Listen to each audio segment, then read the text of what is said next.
The glistening dark waters of Florida's Lake Seminole are a place of treacherous beauty.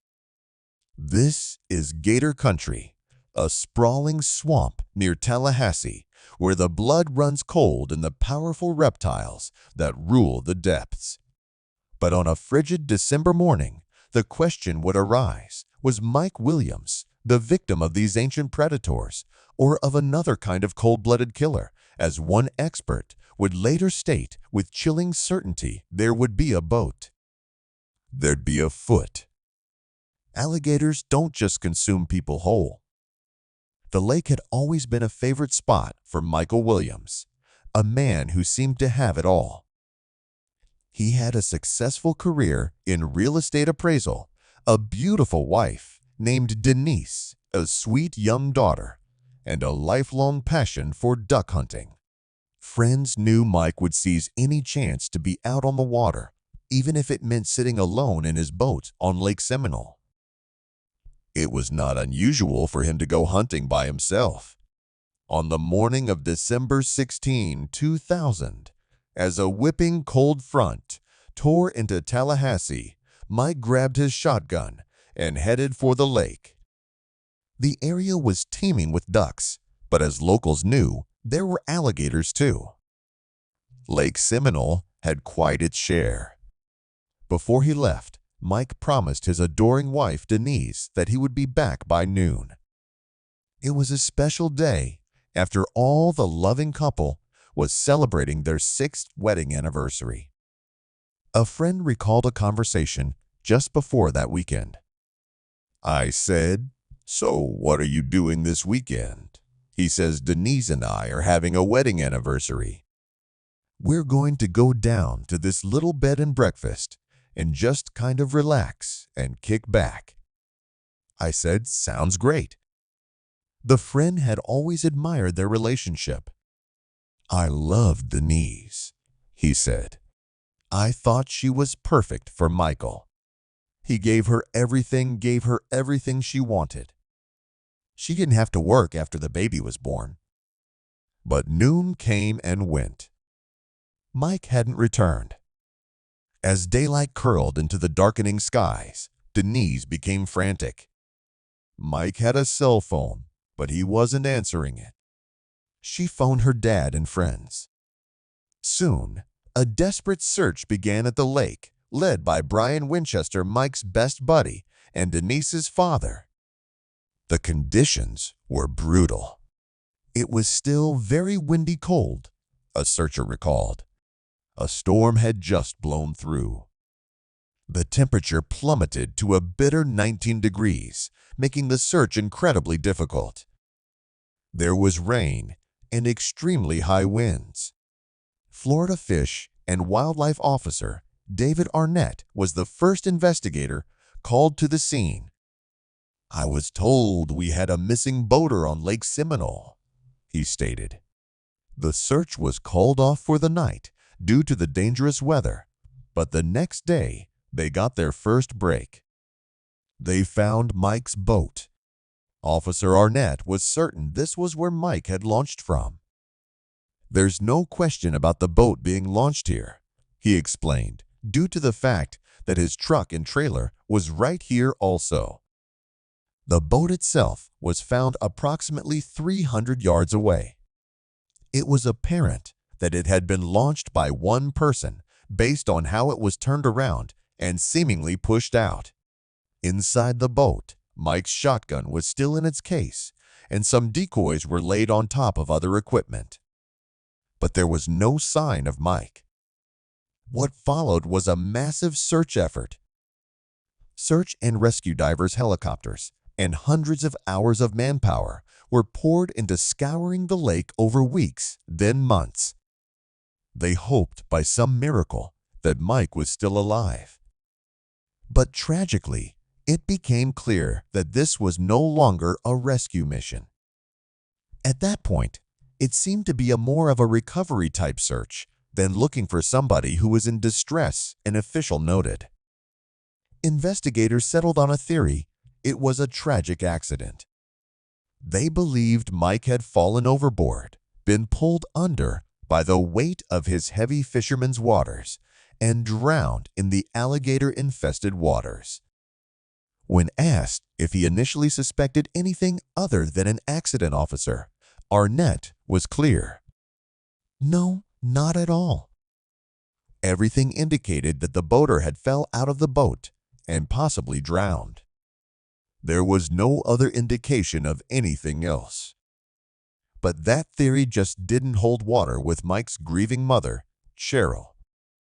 "I don't have a body," she pleaded. "I don't have anything to tell me what happened to my son." The official explanation was that alligators had eaten him, a potential feast for a congregation of cold-blooded reptiles. Cheryl, however, pointed to one big problem with that story: the weather. She remembered how bitterly cold it was that day. "Alligators do not eat in cold water," she insisted. Experts confirmed her instinct. Alligators don't eat people whole. If they attack, they tear at limbs, but there are always parts found. Yet not a single gnawed bone, nor a shred of human flesh ever surfaced from those muddy waters. And there was something else. Nobody remembered seeing Mike at the lake that morning. Did cold-blooded carnivores truly consume the handsome 31-year-old family man, or was he the victim of foul play? The search for Mike Williams was exhaustive. For 44 days, involving more than 700 man-hours crews, with dogs on the ground, divers in the water, and helicopters in the air, found nothing.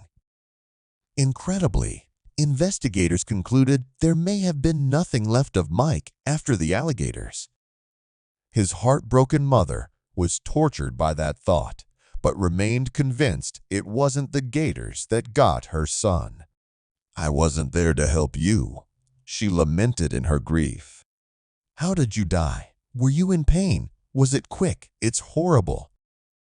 Every single person who had ever gone missing on that lake had eventually been found.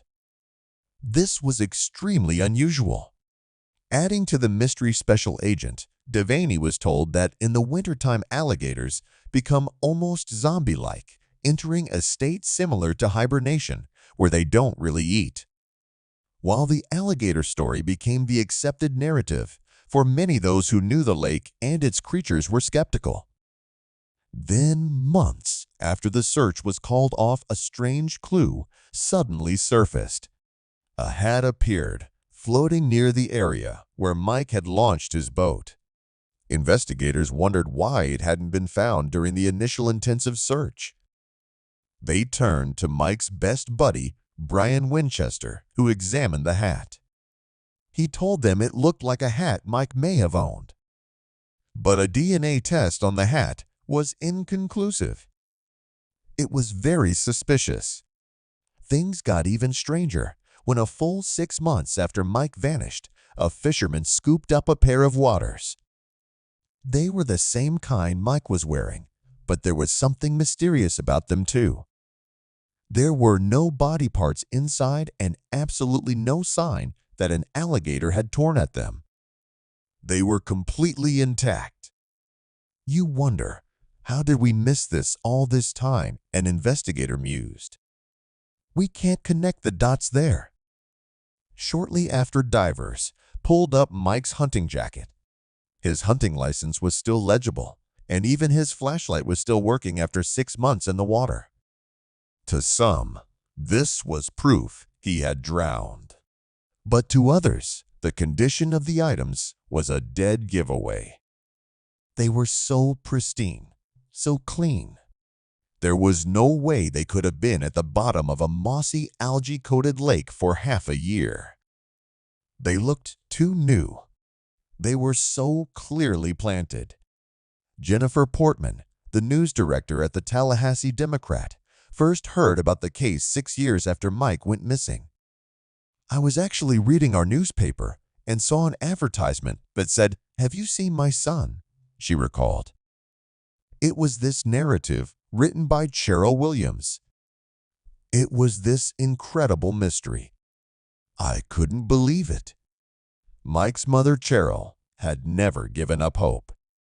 She took out full-page ads in newspapers and on billboards, begging the public for help and calling for a criminal investigation.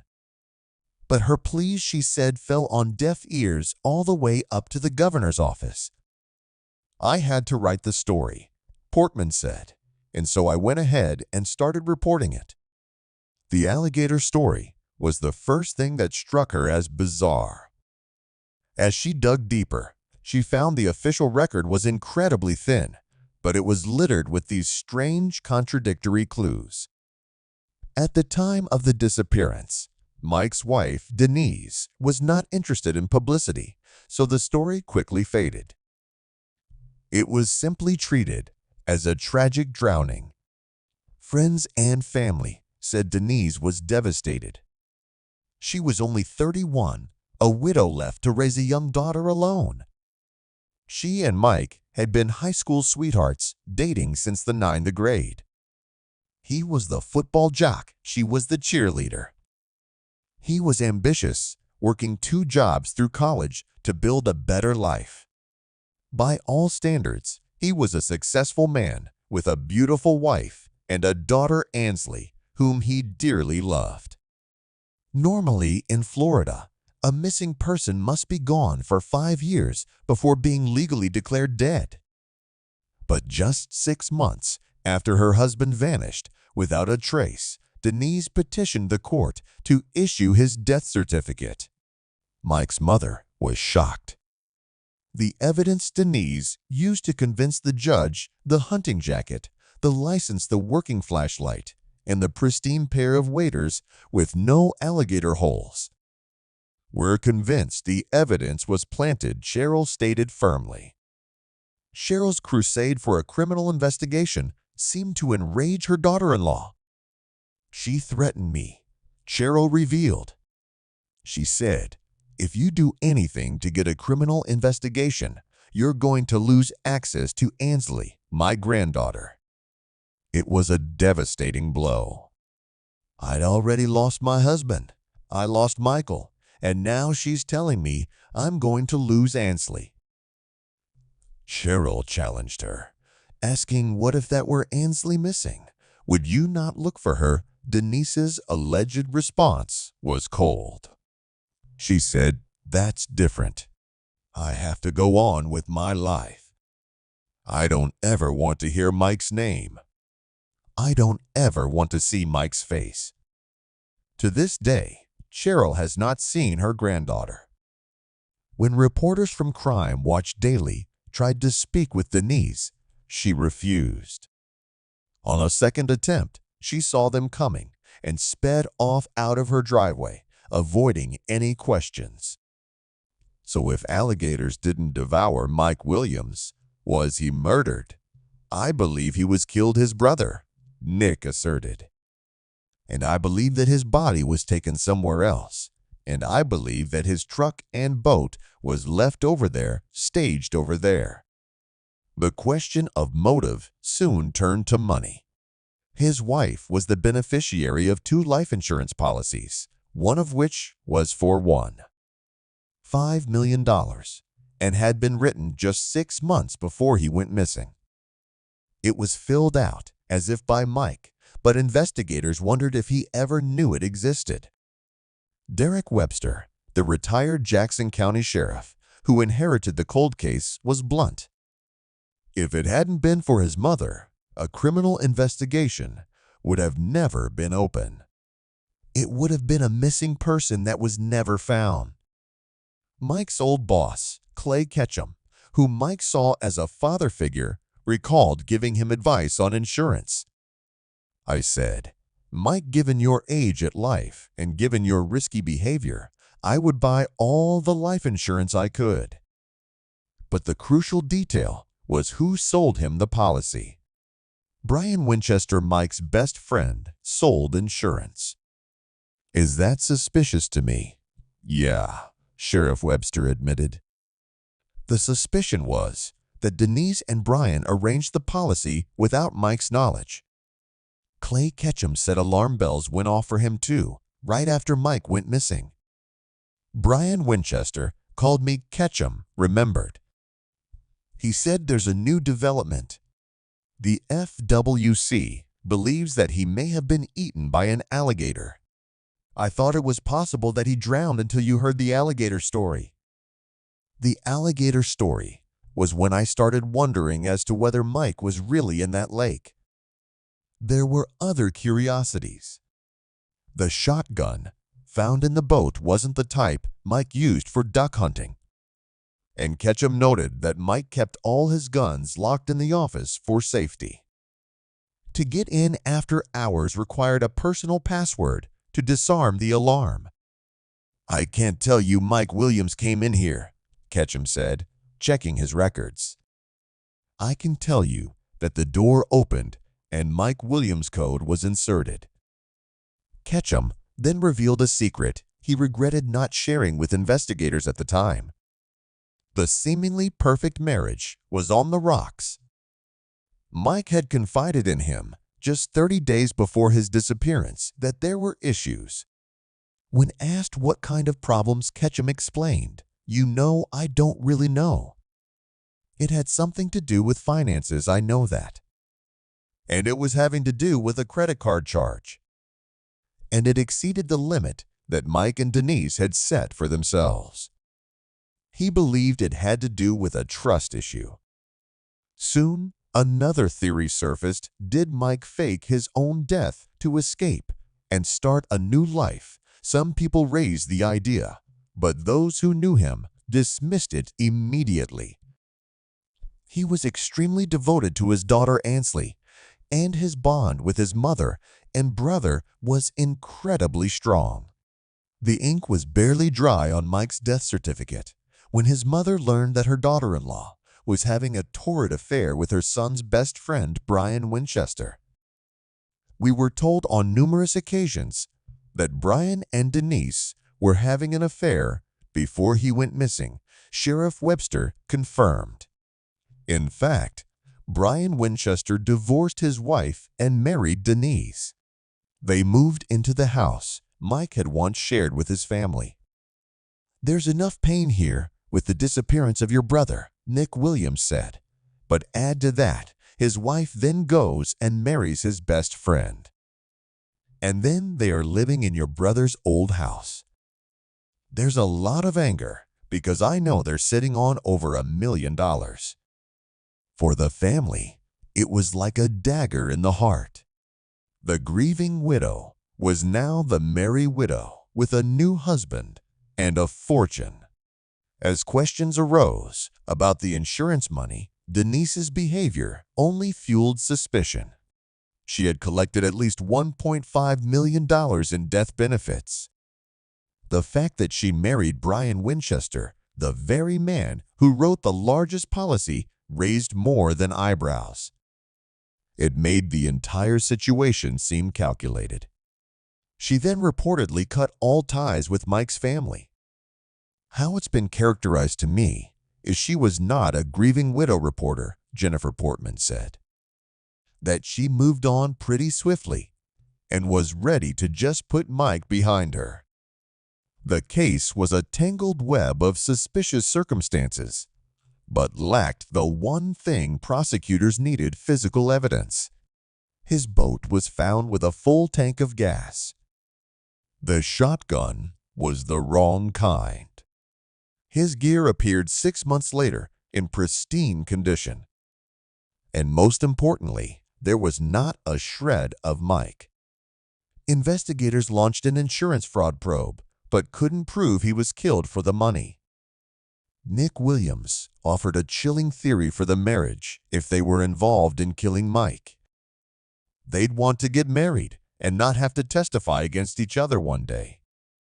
Despite the allegations, Brian Winchester was never charged or named a suspect. When a reporter tried to question him at his insurance office, he was nowhere to be found. Then years later, the case took a shocking turn. There was big trouble in Brian and Denise's marriage. Winchester was arrested for allegedly kidnapping Denise, holding her at gunpoint in her car. He was reportedly distraught over their impending divorce and threatened to kill himself. At his arraignment, a terrified Denise stood before the court. "I would like to read something," she began, her voice trembling as she recounted the day of terror. "He was waiting for me in the back of my car with a gun. He grabbed the steering wheel. He shoved the gun in my ribcage, screaming profanities uncontrollably at me. I will never be the same. I can't sleep. I can't eat because I only see him rising up out of the back of the car. Because all I feel is the gun shoved in my ribs. Please don't let him out." Denise also read a plea from her teenage daughter, Ansley. "I am scared. My mom is scared. He had a gun. He could have killed her. She is all I have. Please don't let him out. He will come for her, and then I will have no one." The judge found probable cause for kidnapping, aggravated assault, and armed burglary. Brian Winchester pleaded not guilty, but for Mike's family, this was the break they had been waiting for over a decade. They hoped one of them would finally break their silence and confess. Clay Ketchum remains haunted by the inaction of Mike's wife and best friend. "I don't know why they're not cooperating with law enforcement," he said. "If you've got that kind of life insurance money, certainly you could participate in the solving of this case. If it was my wife who was missing and I had the resources, I would not stop until we got a solution to it. And that's strange to me."